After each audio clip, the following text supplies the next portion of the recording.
Soon, we might all be seeing more bikes on Ithaca's streets. At least that's the hope of a group of people in the community working on bringing an official bike sharing program to town.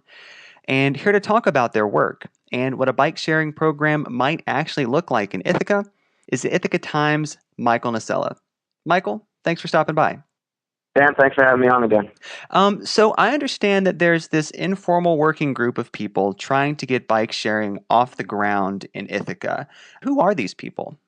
It's a group of several people from several different organizations. You could say it's being spearheaded by Jennifer Dodson of Ithaca Car Share.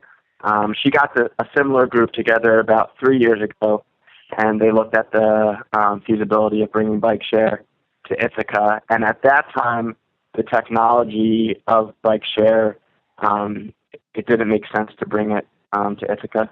It was still on third generation bike share, which includes bike racks with a digital, almost like an ATM machine to sign out a bike, and that's very costly. Within the last 3 years, technology has kind of moved away from that to a system that might make more sense for Ithaca, and that's kind of why they're bringing up this discussion again and are taking a look to see if it makes sense today or next year. And you mentioned kind of a specific kind of bike sharing, but I'm wondering if you can maybe step back a little bit and get even more basic. So just in its kind of purest form, what does a bike sharing program do? Right. So it's actually funny, before I worked on this article, I didn't know too much about bike sharing other than, hey, I guess people are, sharing bikes, but it's actually has a pretty storied history. It began about 50 years ago in Denmark, and the first version of bike share was just hundreds of bikes donated to a community, just kind of, here are these bikes for public use, do with them what you want to, and that didn't work out so well. In the 1990s, they introduced second generation, which is where you would have bike racks, and they'd be located at places like libraries and stuff of that nature, where there would be a receptionist, and you go check out a bike, whether if it's a public bike share, it'd be with a library card or something like that, or in some cases there would be a fee. And that system still is used in plenty of places, including Cornell University and Big Red Bikes. That's considered second generation bike share. Third generation, as I mentioned, is what you would see in New York City with City Bike, where you have these bike racks and then a kiosk at the end of it where you go up with your money or ATM card to sign out a bike and sign it back in. Fourth generation, which is now what this informal bike group is looking at, is where everything you need to sign out on the bike is attached to the bike itself. So there's a little debit card slot on the back, there's GPS tracking, and you sign out to the bike on no one's time but your own, and you could kind of, because of that, you could kind of leave them. So they're moving away from racks, and it's what they call hub locations. So it's a little more informal where you leave and take the bikes, and because of the GPS tracking through whoever's running the bike share, you could find out where these bikes are through their GPS on their websites, essentially, is what's happening. And, I understand the idea of a program like this, maybe providing bikes to people who might not have the means to, say, purchase their own. But I'm also imagining there's kind of a convenience factor, right? So with a bike share program like this, you could potentially just ride a bike one way to where you're going and not have to worry about it on the way back. Yep, and it's funny, there's two trains of thought. I saw someone commented on the article today on our website, and they say that, bike sharing doesn't make sense. If you want a bike that bad, you can find one for probably $50 or less on Craigslist. It's silly to, check out a bike for $25 every time, and that was their argument. The other argument is there might be a demographic of people who don't know if they want to commit to buying a bike, no matter if it's for $1. They just might not want to have a bike. They don't want to store it. They don't want to go through the process and commitment of buying a bike, or they don't even know if they like riding a bike for errands or to work, so they might want to give it a try. And that's kind of the appeal of bringing bike share to a town. It gives everyone the option to say, hey, maybe this is a different mode of transportation that is interesting. Let me see if it works for me. And, I think that's the other train of thought. So there's definitely two ways of looking at it. And you mentioned the Big Red Bikes, which is Cornell's kind of own bike sharing program. And just from being here for a few years, I feel like I've heard through the grapevine that there are other less formal bike sharing opportunities in Ithaca. So I'm wondering how those programs would maybe fit in with this idea that's being thrown around for a citywide bike share. Right, so that's part of this whole conversation is that, in different forms, there's already bike sharing going on in Ithaca.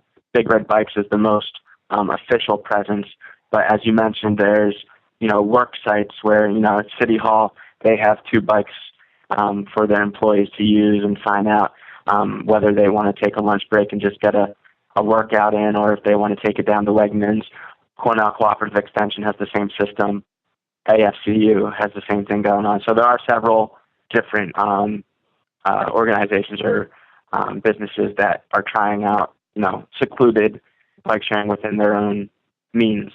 Whether this expansion of bike share would try to bring all those elements together or be its own entity is, I think, something they're still trying to figure out what makes the most sense. I know Big Red Bikes is very interested in working hand in hand and want to be part of this conversation. And on their own, they're looking to bring their second-generation bikes up to their own technology, and they've even had some casual conversations with Social Bikes, which is one of the distributors of these fourth-generation bikes. So I think there's a lot of things in motion, and there's still conversations that need to be had between all these different people looking to make bike sharing happen to see what makes the most sense.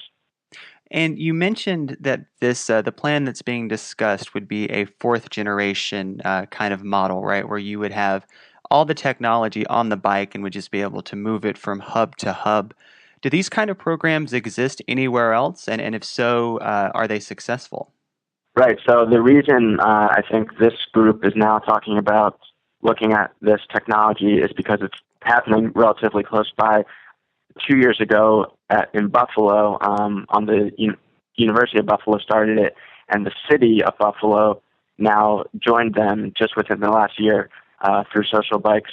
And they're, I guess, in what you would call a pilot program where they're trying it out with 75 of these fourth-generation bikes to see if their residents like it, to see if it's a success, and whether they would like to bring more bikes in depending on what the uptake ratio is, which is how many people are actually bringing these bikes off the rack, and if it makes sense from a financial standpoint. So I talked with the coordinator of Buffalo Bike Share, and he said things are going very well.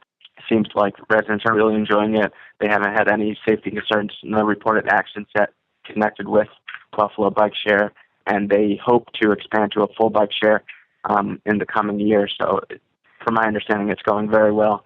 And this informal work group in Ithaca does plan to send a few people to Buffalo to see exactly what it looks like on the ground level, and then possibly might even, I don't know if they would borrow bikes from Buffalo or not, but I think that's one possibility where they would, borrow a certain amount of bikes from Buffalo next summer, plop them down in Ithaca for a few weeks to see if there's what the interest would actually be, see if Ithacans like them. And that would be one way to kind of dip their toe in the water and see what the interest level is. So if this program were to kind of be put in motion, and I understand things are still in the creation phase, how much would something like this cost the city? Is that something that the working group has put a number on at this point?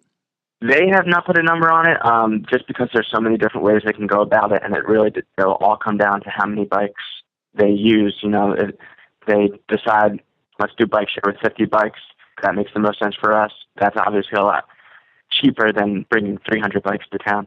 I talked to the CEO of Social Bicycles, and he said between Ithaca City and town, you're looking at about 50,000 people, and then you're looking at 2 local campuses of Ithaca College and Cornell, altogether somewhere in the neighborhood of 75,000 people. Usually what he recommends is to expect 10% of that population to be maybe interested in bike share.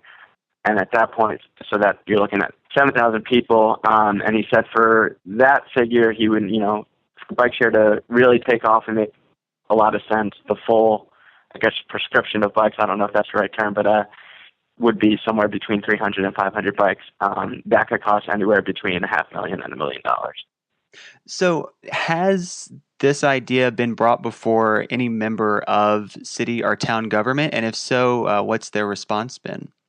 I don't think they've gotten that that far yet. I know Tom Knipe, who is the program coordinator of county tourism, is a big part of this.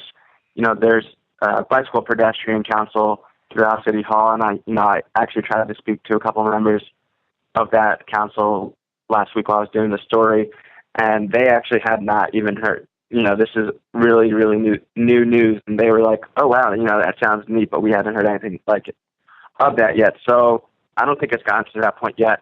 Obviously, that will be part of the process as things move forward. But in terms of a response from City Hall, we haven't gotten to that point yet.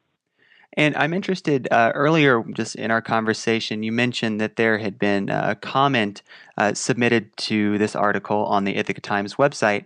Part of that comment that I was particularly interested in is the commenter was making the argument that the real issue in Ithaca when it comes to getting people to ride bikes is not one of supplying them with a bike, but rather one of bike safety. That if the city and town were to fix potholes and add more bike lanes to city and town streets, that people would feel safer and that the use of bikes would increase. Is that something that you think this working group working on the bike share program is discussing at all?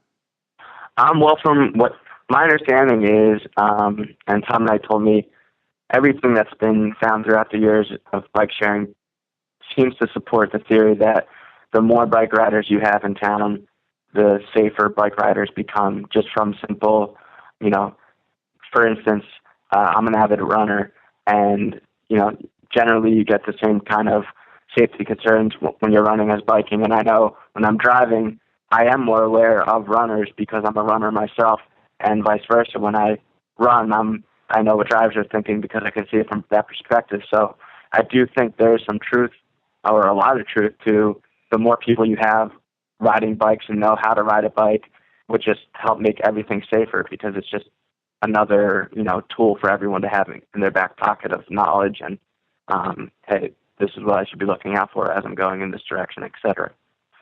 And Michael, we have only a little bit of time left, but I'm wondering if you could tell us next what's going to come from this story. What's kind of the next step that the working group hopes to complete? Well, their very preliminary goal is to do some sort of pilot program in Ithaca with bike sharing next summer. So it's very possible that me and you'll be having the same conversation a year from now, saying, how's the bike share program? How's Ithaca bike share going? That is, from my understanding, a very real possibility. That said, a lot of things have to happen from now till then to make that happen. Right now, they're in their research phase. Like I said, they plan to send a crew up to Buffalo to learn more about this. They're still talking to different companies and weighing their options in terms of whose bikes they want to use. Social Bikes isn't the only people that make these fourth generations. I think there's a few other companies that does so. So that's all stuff they're looking into. But the general feeling I got from everyone I talked to is that there's no reason why this, wouldn't work. There are concerns in terms of funding. They have to find the funding. Generally, funding for this type of thing comes from a state grant and then some local sponsorships, stuff like that. And then the other concern is maybe Ithaca, just, between this climate and hills, it wouldn't work. But Tom Knight kind of reassured me that neither of those were serious enough to kind of derail this completely. So I think it's something to definitely keep your eye out for. Well, I have been speaking with Michael Nocella of the Ithaca Times about the informal working group hoping to develop a bike share program here in Ithaca. Michael's story about the program can be found in this week's edition of the Ithaca Times. Michael, thank you so much for taking the time to chat. Thanks for having me, Sam.